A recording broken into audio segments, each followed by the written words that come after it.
Attention all podcasts of the Solar Federation. We have assumed control. We have assumed control. We have assumed control. The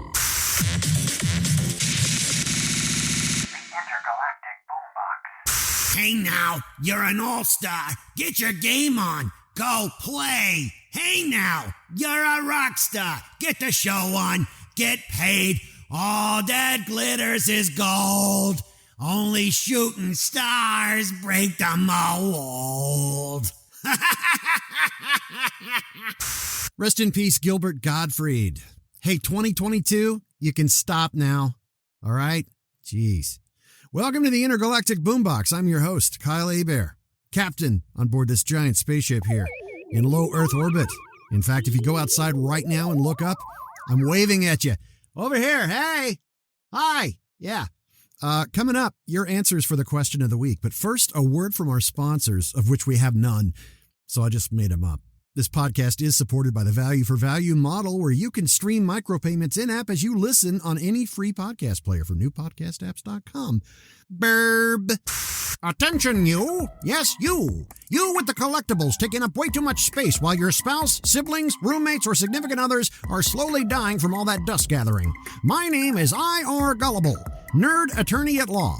Have you been injured from accidentally reading manga from left to right? Ever have a cosplay wardrobe malfunction at a con and now your reputation is tarnished on social media? Are you getting taken advantage of because of your poor gameplay skills and end up getting sniped repeatedly by some snot-nosed preteen whose vocabulary is wider than it should be? You may be entitled to compensation. At the law offices of Hook, Line, and Sinker, we represent thousands of geeky clients every year, and we guarantee to take your case, make you look pathetic to the jury for sympathy, and offer this money-back guarantee. We promise to only charge you regardless of whether you win or not. Need an excuse why hundreds of Blu-rays are on your shelves, still in the shrink wrap? Or are you trying to justify why you keep every possible cable and adapter because you never know when you'll need it? Hook, Line, and Sinker can plead your case. Call 1-800-DUPE-ME or email us your credit card info at scam@hoodwinked.com. Shout out to Mr. Dave Jones, this week's Satcat. He sent 2112 Satoshis, 2,112. It's a rush boost on the Boostagram here, so let's do some quick math calculations. That's equivalent to approximately 88 cents. Yeah. Web browser podcast app CurioCaster shows those conversions, so you know exactly what you're spending. Just think of it this way. 1,000 sats is worth about 41 cents as of this episode. So I was totally dogging on Morbius last time, and I still haven't even seen it. I don't want to see it. I'm glad some of you took one for the team so I didn't have to. Dave Jones from Podcasting 2.0 said he was not a happy camper. His Boostagram message is, Morbius was so bad. The script was just awful. It felt like they just needed another character, so they pulled out the formula and hit the auto-create button. Oh, boy, it's... I'm Drew Grime. Yeah. From the Drew Grime True Crime Podcast. That's still not a thing, Drew. What's up? I'm pondering some of this world's greatest mysteries. Like what? Why aren't there songs about centrifugal motion? This Kiss by Faith Hill? Well, crap. The question of the week. Is pop culture having a positive or negative influence on society nowadays? Gavin Johnson said, a bit of a mixed bag, to be honest. Its influences are everywhere, and there's a lot of bridges in cultures and freedom of expression, but also it's exhausting, because what should be paid attention to changes every 10 minutes, and I just feel overloaded. The Misanthropist says, depends on the media. Most of everything is subjective. Bradley Patterson, depends on the narrative context. TK23 Baseball says pop culture sparks a lot of conversation and debates. As long as it doesn't get toxic and out of hand, I'm all for it. People just need to appreciate what they like and let others like what they like. The Digital Dissection Podcast says, as a pop culture podcast, we will state there's at least a 50-50 chance every topic is divisive. However, we had you on our show, and it was quite good. Thanks, guys. Raftalia is Best Girl says, social media can make it seem that pop culture gets way out of hand, people arguing over this and that. But I've also seen people say that anime inspired them to work out, or that comics taught them to be a good person, or that a song got them through a tough time in life. Yeah, the concept feels a little abstract. I get that, and I totally agree. This all depends on the context. Later on in the show, I'm going to cover why viral social media can definitely be negative.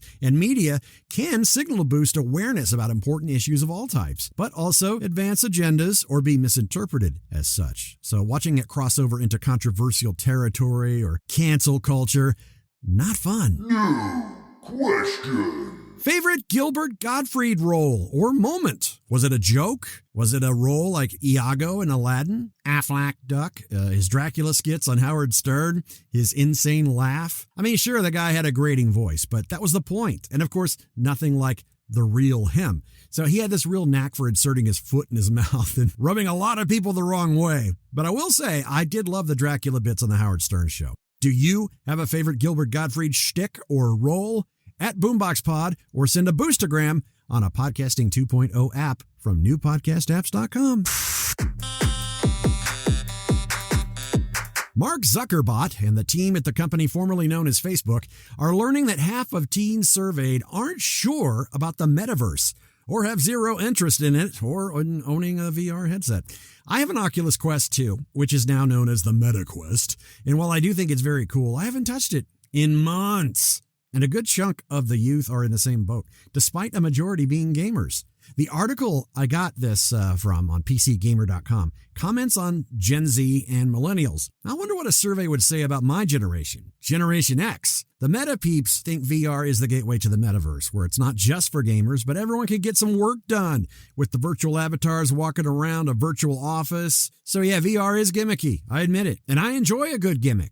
But it seems to lose its shine pretty quickly. And I think the disconnect is having to wear those stupid, bulky headsets. Now, is that going to change when PlayStation VR launches? Well, it's still a helmet, and the graphics may be a huge upgrade, which is awesome, but it's still a helmet. And everyone, myself included, gets tired of wearing it after half an hour or even less, even when the game experience is a lot of fun. I'll see what a couple of my alien crew members here think about this whole situation here. Gits, Shiggles? Hey, what's crack-a-lackin'? Not much. Hey there, Shiggles. Hello. So, I've been thinking... Did it hurt? Well, actually, yeah. Sorry to hear, man. VR helmets are big and bulky and weigh too much, eh? Right. Well, you know what weighs a lot less? Eyelids. What? I'll take it from here, Shiggs. Yeah, Gits, please elaborate. Okay, hear me out. Why wear a heavy helmet when you could just shut your eyes and use your imagination? I'm shutting my eyes, right? What am I looking at? Your tentacles? Sorry, Hans, wrong guess. Scoping out the river of Red Bull that's currently filling up the bridge, bro. Wait, I don't see any... Oh, wait a tick.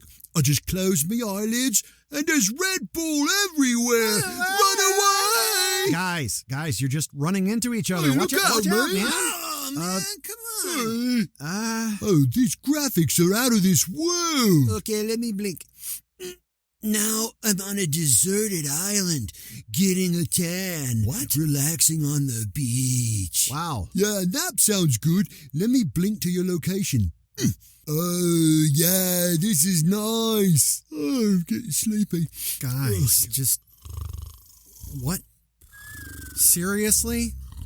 Okay, so as you can hear, you don't need the metaverse to be productive. Yay?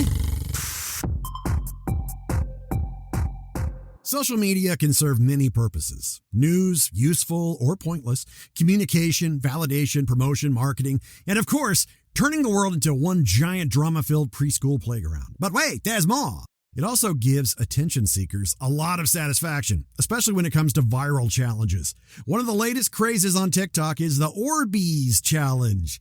Teens are taking toy or airsoft guns and firing gel balls at random strangers while filming it. The Orbeez company, of course, had to make a quick statement attempting some damage control and assure the public that their toys are not meant to be used as projectiles. Now, will a press release ever stop idiots from being idiots? Nope. Now people are getting shot with modified gel balls that do even more damage. An Amazon driver was shot in the face as he was driving. Now, nothing fatal here, but the potential for fatality is certainly there if you're behind the wheel. Welts or even broken skin has been reported multiple times by victims of random kids going on shooting sprees. Now every mother actually has a case made when they say, "Watch it, you'll put an eye out with that." Or worse, cops ending up with a sad story like Al Powell on Die Hard. Ain't enough Twinkies to dull that pain. As of this recording, there have been 3 episodes of Moon Knight streamed on Disney+. I think it's in the running to be my favorite of all the Marvel TV shows so far. Hawkeye, the weakest, but still watchable. I'm not really sure that Miss Marvel is going to be all that great, but then again, I'm not in the demographic, I don't think. Maybe it'll be a Ferris Bueller, Scott Pilgrim kind of thing for today's kids. Of course, they changed the source of her powers and all that, but that's another topic for another time. Anyway, I think Moon Knight has been firing on all cylinders right from the beginning. Oscar Isaac, awesome as always, and we've seen the buffoonery of the Stephen Grant persona and the badassness of the main personality and host for Moon Knight and the avatar of Khonshu, Mark Spector. They're doing a really good job of making the exposition efficient, pacing the action back-to-back with strong character building, saving Moon Knight for all his glory in the climax of each episode, globe-hopping from Europe to Egypt. Rest in peace for Gaspard Ulliel as Mogart from Episode 3. He sadly passed away from a skiing accident in January. I'm digging that Khonshu is totally good with screwing with the skies despite a warning with the other Egyptian god avatars. He's just waving his arms in the air like he just don't care, and it looks like he's spinning a globe. You almost feel sympathy for Ethan Hawke's Arthur Harrow, a previous host of Khonshu, who feels that he was exploited and abused by the god. And then Mr. Knight pops up, which is still Stephen Grant. I have a feeling him and Deadpool would be fun to watch together for some reason. For people still feeling wonky about Isaac's awkward British accent for Stephen Grant, it was a choice from higher up. After all, too many characters are based in New York. Bada bing, I'm walking here.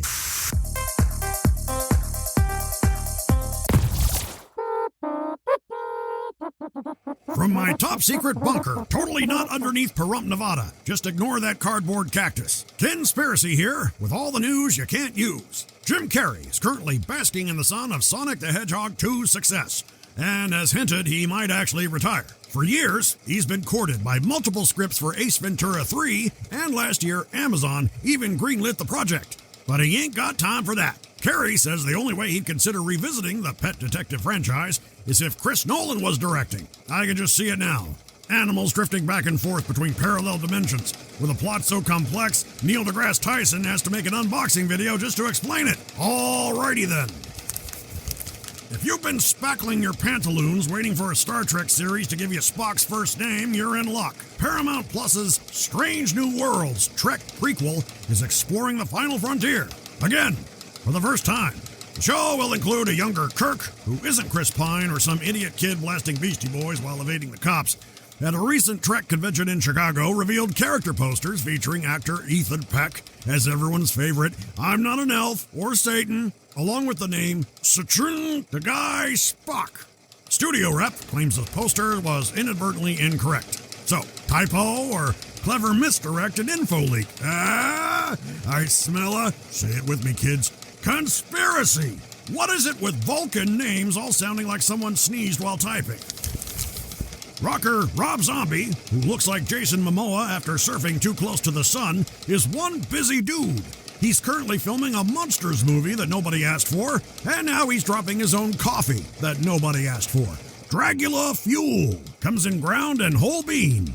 Yes, you too can dig through the ditches and burn through the witches and slam back a cup of his Dragula.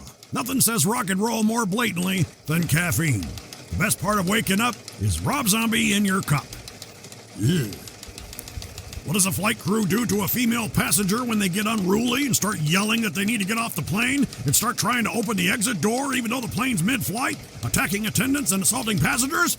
Well, you fine her butt $82,000. And after that, you duct tape her to a seat. Now, I know what you're thinking.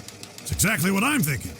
What is a plane doing with that much duct tape? It's like they planned for it. Duct tape is like the Force. It has a light side, a dark side, and it holds the universe together. And I'm spent.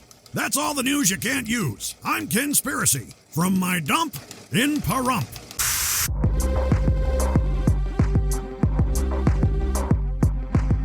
Aw, look at the time. Select members of our studio audience will walk away with the Intergalactic Boom Box home board game after we find a 2x4 and some M&Ms. I found one! Great. Hey, man, that's my 2x4. Guys. I don't have M&Ms. How about some Tic Tacs? Yeah, that works, thanks. No problem. You're a jerk. This podcast was produced on a Mac Studio and Samsung 49-inch ultra-wide monitor because Daddy needs a tax deduction. If you like the show, tell a friend. The podcast is supported by the Value for Value system. If you find value in what you hear, Give back the value you think it's worth. Stream your donations using a Podcasting 2.0 app from newpodcastapps.com. Might I suggest Fountain?